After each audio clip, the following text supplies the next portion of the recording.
Hello, I'm Paul Beckwith, and I want to talk briefly about the U.S. Climate report that came out just before the COP28, called the Fifth National Climate Assessment. It's the U.S. government's preeminent report on climate change impacts, risks, and responses. It's a congressionally mandated interagency effort that provides a scientific foundation to support informed decision making across the United States. I hope there is a sixth national assessment, depending on the outcome of the U.S. election, I guess, and it's not looking good for Biden. He seems to keep shooting himself in the foot, so hopefully the other guy's in jail and can't even run, but we'll see what happens. I'm not holding my breath on that. Anyway, so let's see what's in this Fifth National Climate Assessment, because they do an excellent presentation, lots of pretty pictures, an overview. So I'll just talk about some of the things that are in here. How is the United States is addressing climate change? Well, they've increased their fossil fuel production to record level amounts. Whoop, that's not in the report. Here's some climate change risks and opportunities. Annual temperature rising across the entire country. Annual precipitation. It's getting a lot wetter in the most of the U.S., but definitely, in the east, in central and east. And it's actually getting drier in the west. In fact, in some areas, there's a 1,200-year drought occurring. Sea level is rising. I'm glad it's not rising inside the continent. It's rising on the coastlines, most significantly in the southern states, around Gulf of Mexico, the eastern seaboard, also the western seaboard. I mean, we've seen coastal inundation in California, all up in Maine, New Hampshire, those places. A lot of coastlines are being ravaged. Warm nights. There's warmer nights across most of the country. A couple exceptions here in the north central part. Heavy precipitations increasing around the whole country. The warming is leading to greater risks on water supply, food security, infrastructure, health and well-being, ecosystems, economy, livelihoods, and heritage. We're losing a lot of the heritage. The climate risks are, without deeper cuts in U.S. global net emissions, climate risks will continue to grow to the U.S., around the world. A person born in North America in 2020 will see more climate hazards during their lifetime than a person born in 1965. No surprise there. So these are the things. How many times more events? Well, 1.5 times at least for wildfires, river flooding, crop failure, tropical cyclones, droughts, and heat waves. Massive increase expected. Here's some of the warming stripes for the U.S. Here's where we are now. These are the different scenarios. This is Trump scenario. This is Biden scenario. This would be Al Gore scenario. So we need to get Al Gore in as president to get this decent scenario. Action to limit future warming will also have benefits in other areas. Low carbon energy jobs, better air quality, health benefits, money. We want a cleaner climate. We want reduced climate change for the economic benefits. The ecosystems benefit, biodiversity comes back, right? A lot of social benefits. Anyway, let's sort of look at some trends and costs and capacity of low carbon energy tech in the U.S. So we've got onshore wind energy. This is the dollars per megawatt hour. Look at the drop from 2010 to 2020. A huge drop from about, about 85 down to about less than half. Meanwhile, the cumulative onshore wind capacity is growing. It's grown from 40 gigawatts it's tripled in a decade to 120 gigawatts. The average levelized cost of solar energy, it's had a huge drop, almost, that's down to about 30 from 210, so a drop of a factor of 7. So no surprise that the gigawatts of production from utility scale solar has gone way up. It's pushing over 40 gigawatts. The average electric vehicle battery cost was 1,000. Look at it's dropped. It's dropped over a factor of 5, maybe 6 times. Cumulative EV sales have been going way up. Millions of vehicles, over 3 million vehicles in 2022. So those things are all good. Accelerating advances. Nature-based solutions, that's what everybody wants to talk about, like restoring coastal wetlands and oyster reefs, reducing shoreline erosion, lots of other things for wildfire, relocation from high-risk areas, all kinds of stuff. There is climate action in every region of the U.S., so let's have a look at this. Remember, this is a sort of rah-rah cheerleading type of report, right? So the Northeast, this is things for adaptation, right? How to adapt to the climate that's already in the system, and this is mitigation, reducing climate change, and you can see wide variety of states. Look at New York. This is New York. Look what New York's doing, way more than anybody else, it looks like. In the Northeast, Southeast, Florida is actually doing quite a bit. And Virginia is doing a lot on the mitigation side. There's state level actions through 2018 is the lighter blue. Since 2018 is the darker blue. What happened to Florida? They stopped doing anything since 2018 on mitigation. You can look at all the data, Midwest, Northern Great Plains. What's this? California's done a lot for adaptation, and also quite a bit for on the mitigation side. Hawaii's doing not enough adaptation. Clearly, that should change. After they had that horrifying wildfire, more on the mitigation side. Okay, you can look at, there's examples of actions across all U.S. regions. There's some examples given here. Let's keep looking at the diagrams. Future global carbon dioxide emission pathways. Here's where we are today. Here's the Trump pathway here. Actually, the Trump pathway is probably way up here, like a vertical line maybe. This is the Trump pathway right here, vertical spike in emissions. Drill, drill, drill, mine, mine, mine. So Trump elected, boom, right up. This is the path. They should say, instead of today, they should say Trump pathway. This is Biden pathway, I guess, and Al Gore pathway. Yay, we need Al Gore for president. We need a time machine and go back to those Chads in Florida years ago. How the U.S. is experiencing climate change. This is global U.S. and global changes. Global changes in black. U.S. changes there. A lot more fluctuation in U.S.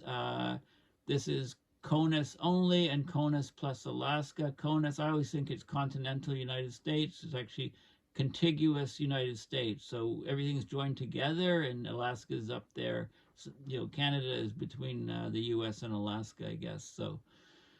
Rapid and unprecedented change, present day levels of greenhouse gases higher than in the past 800,000 years. I think this is up to 2 million years or something now. It needs to be updated. Sea level rising super fast, global temperatures increasing, current drought, 1,200-year drought in parts of the U.S. West. This is damages by state from billion-dollar disasters between 2018 to 2022.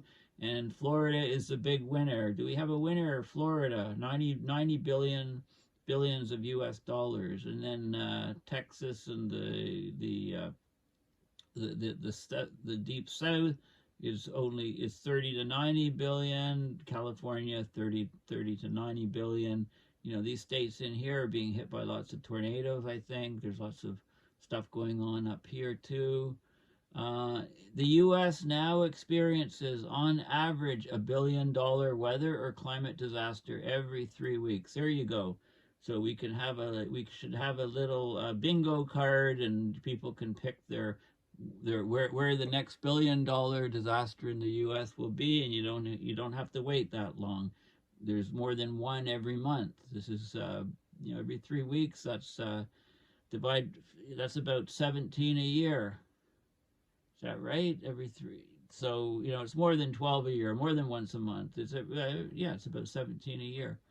So get the bingo card going. This is some example. There's a lot of inequalities. Climate change exacerbates inequalities.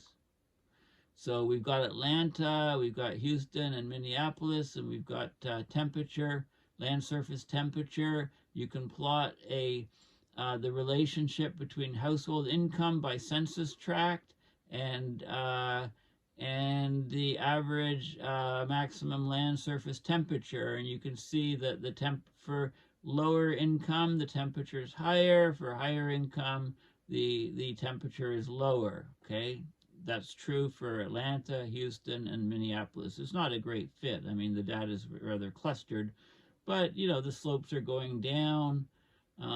So if you're wealthier, you have more trees around your street. You're maybe out of the main part of the downtown city, so temperatures don't get as high as if you have much lower household income. Then you're stuck in the city and high rises. Heat island effect is very big. So there's a lot of inequity. This is inequity. This is the percentage of black residents in U.S. Census tracts. And where it's over 20%, you can expect the 2020 to 2050 average annual losses from floods to increase over 40%. If there's 1% of your census tract is black, it's only less than 20%, half as much. National average is 26.4. Again, it's where you live. Richer people are in the higher ground parts of the city.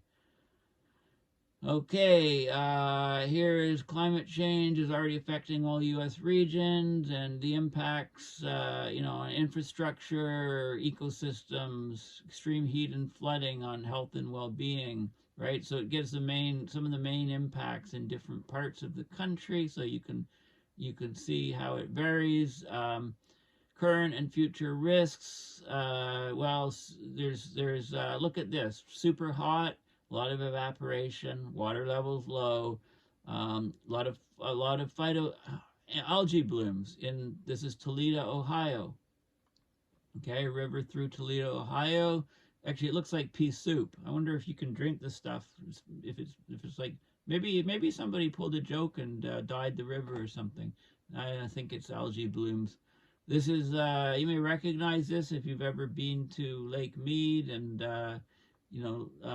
this is the Lake Powell, water levels on Lake Powell falling to historic lows.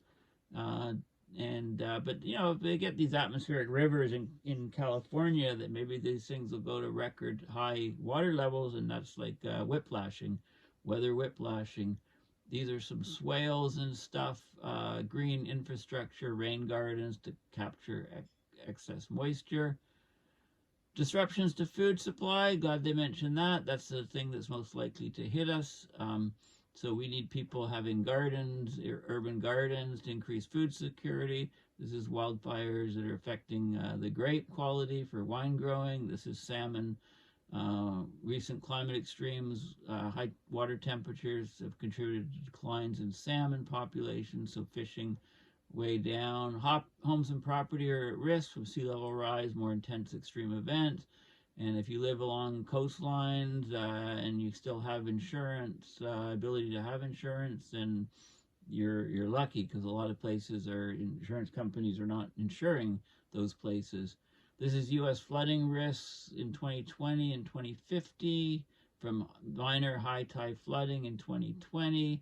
They've got the colors inverted. This looks like the ocean. This looks like the land. This is actually the United States here, and this is the ocean. Just you look at this, you glance at this, and this looks like a huge ocean or lake, and hey, I don't recognize that ocean and lake. What country is this? But anyway, high tide flooding, right? Events per year. We've already seen lots of flooding in California and up the east coast of the U.S. and last little while. This is the average loss from all flooding 2020. Coastal flooding. There's also lots of inland flooding and stuff. This is in millions of 2020 dollars. Percent change. This area is getting the worst percent change. insurance companies used to have the biggest payouts due to fire, but I think it's flooding now. At least that's true in Canada. And then, of course, wildfires, and they were horrendous. This is some landslide from heavy rainfall in Oregon, and also landslide, heavy rainfall in Puerto Rico. So climate change is is causing, wreaking havoc around the world. It's exacerbating the health challenges, threats to food and water security, mental and spiritual health stressors, more disease from infectious and vector-borne pathogens, more extreme weather events. This is New York City. You remember this if you were reading about this? This is Empire State Building shrouded in a haze thanks to those Canucks. 2023 Canadian wildfires, record wildfire season. This is flooding in South Carolina, an ambulance going through the floods. And during heat waves, this is what you need. You need the splash pad. You need the water to cool people's body temperatures. There's some stuff on indigenous resilience, ecosystems that are being stressed. This is coastal ghost forest result when trees are killed by sea level rise, saltwater intrusion. So here you go, saltwater intrusion, a lot of dead trees. This is high island ecosystems are risk due to invasive species, habitat destruction, intensifying fire and drought. Up high in Hawaii. And here's a diver working on, these were beautiful, pristine coral reefs, but now they're basically washed out wastelands, dead coral everywhere. So here's a diver working on coral reef restoration. Looks like he's planting trees here. This is a cool device. I don't know what this thing is. It's like a little camera, housing units for a camera maybe.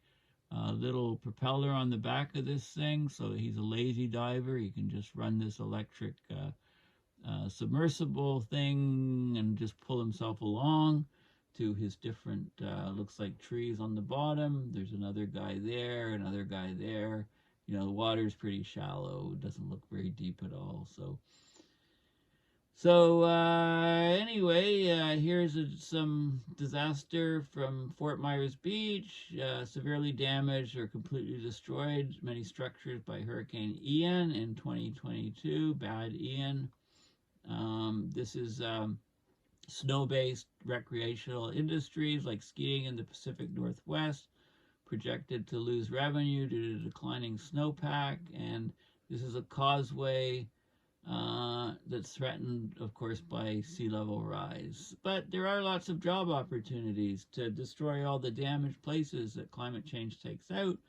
But also there's lots of jobs, energy employment for alternative net zero pathways. This is high electrification.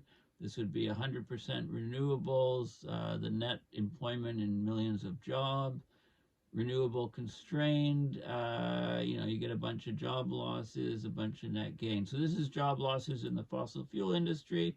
100% renewable, you'd create millions and millions of jobs. So tell that to the rednecks working in the oil fields. They're going to lose their jobs, but they can get way better and way more jobs in the renewable industry. Probably take a hit in pay initially, but not necessarily. Solar panels at the National Renewable Energy Laboratory. There is such a thing. That's in Golden, Colorado. This is San Antonio. People in a wind competition doing wind projects. And this is workers putting in fiber optic cables. So rural broadband deployment so people can get higher incomes, lower unemployment rates. And they can download videos much faster. So climate change is disrupting cultures, heritages, traditions. If you want to live in a different place, then just stay in the same place for long enough, because climate is going to change it completely, and then it'll feel like you're in a totally different place. There you go. How's that for climate adaptation? This is showing Glacier National Park. Wildfire smoke jeopardizes participation in outdoor sports and recreation, but wildfire smoke on the glaciers melt much faster, so not good. Boston Harbor, sea level rise threatens historical and archaeological sites on the Boston Harbor Islands. And here's a bunch of birds. This is whooping cranes drawing bird watchers to the Gulf of Mexico. They're at risk due to flooding, drought, and upstream water use. So there you go. The choices that will determine the future. Okay, here's the this is the Joe Biden scenario. This is the Al Gore scenario, and this is the Trump scenario. This dashed line is the Trump scenario. This is temperature warming. Depends on, you know, who you elect, basically, because they set the policies and direction of the country.